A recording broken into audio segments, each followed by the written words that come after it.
In this video, I'm gonna teach you how to win big without saying a word in a world where social media, where everybody's talking about their wins or self-perceived wins or whatever, everybody's yap, in a very look at me type of thing. Not everyone is sitting back saying, here's how I'm winning at life in the areas that I genuinely deem important, not what I perceive somebody else that deems important, what I genuinely deem important, and how do we get there, right? And I've noticed that with me. Like, there's times where I was so social media centric where I was like, I have to tell people my plans. I have to basically brag about my life. I have to do those things or whatever. I have to make it be perceived in a certain way so someone can fill my ego or whatever. And it made me act in ways that I didn't really even want to act in, because it was like, I have to do this so that I can post this so that people think I'm this, right? And so it was like, I wasn't really winning in my own life. I thought that I was winning in the eyes of others, which I might not have been. And it didn't matter because it didn't amount to anything. So how do you win without saying a word, in the sense of without feeling a need to win for somebody else? That's the essence of it. Or 4 things that you can do. Number 1,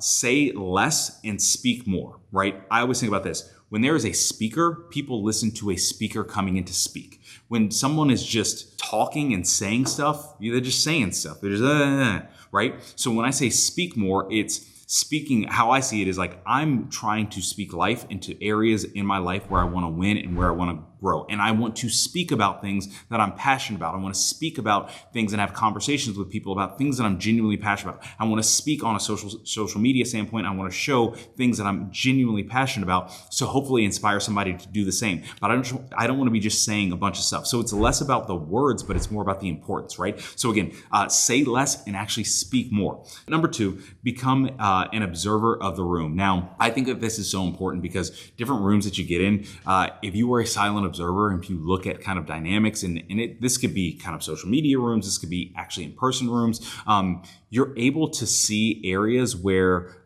you can find different wins. And what I mean by that is, I think networking is such a massive thing. Having a network of people is huge, and it's great, and it's a beautiful thing because it allows you to create just really a good symbiotic relationship to, make sure that you're helping other people and that you get help when you need. But when you're a silent observer, instead of just always talk, you're able to actually see who's in the room. You're able to actually see what their strengths are. You're able to actually see where they need help. You're able to see where you can kind of get in, where you fit in. So when you're a silent observer in the room, you're not just going in and saying a bunch of stuff. Now, why am I saying that? Is because that's who I used to be. I would just go in a room like, I got to have the most attention. I got to talk. I have to be the center of attention. And it probably cost me so many networking opportunities, so many friendships, so many relationships, so many business partner relationships, those type of things. And so I've learned it by doing the wrong thing. So be an observer of the room. It helps so much. Number 3, respond instead of react. When you're reactive, it's like if something pricks you, you're immediately like, oh, I have to react to it. It's just a reaction that happens, right? But if you respond, it's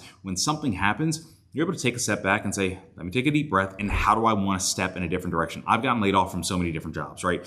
And the one thing that I've learned kind of in the back half of layoffs when they've happened is I respond instead of react. At the beginning, I would react, but in the past, or as of late, it's response. And react in the sense of like, I need to find another job, I'm freaking out and everything. Now it's like, let me take a step back. Where am I now? Let me assess where I want to be, and let me move and respond in a right direction, so I don't just get in a place where I actually don't want to be. And then another 2 years goes down the line. I'm like, well, I didn't want to be here, but I've made a reaction. Reaction got me in this place. Now that spans way more than business, because a lot of times reactions put us in a place where we don't want to be, and then that consequence spans a lot longer than we actually anticipated. So when you react, when you respond, you take a little bit of time to sit back and say, how do I want the outcome of this to be?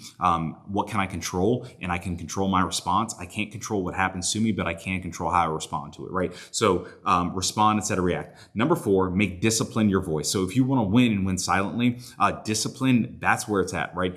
There's a reason why I consistently post my runs on Instagram, and it's because of consistency and discipline. And it's like, I just want to inspire people to be consistent and to be disciplined. It's not because of my paces. I'm no world-class runner. I enjoy doing it. I'm not great at it by any stretch of the imagination, but I am really, really good at being consistent and being disciplined in things that I want to do, right? And so when you make your voice a voice of discipline, other people see that. You end up winning at life from your own personal stand-up, because when you're disciplined and consistent, that allows you to step in a direction of the person that you want to be, because you're doing the right things. It Discipline it's not concerned with how you feel. It's not concerned if you don't want to do it. It's not concerned if you don't want to show up. It does it anyway because it's a standard that you put on yourself, and it helps you and it helps everybody around you, right? And over time, when it comes to winning, if you think of like somebody winning a game or like the NBA playoffs or any other major sports, the win doesn't happen the day of. Yes, technically on paper, the win happens the day of the game, but the win happens over time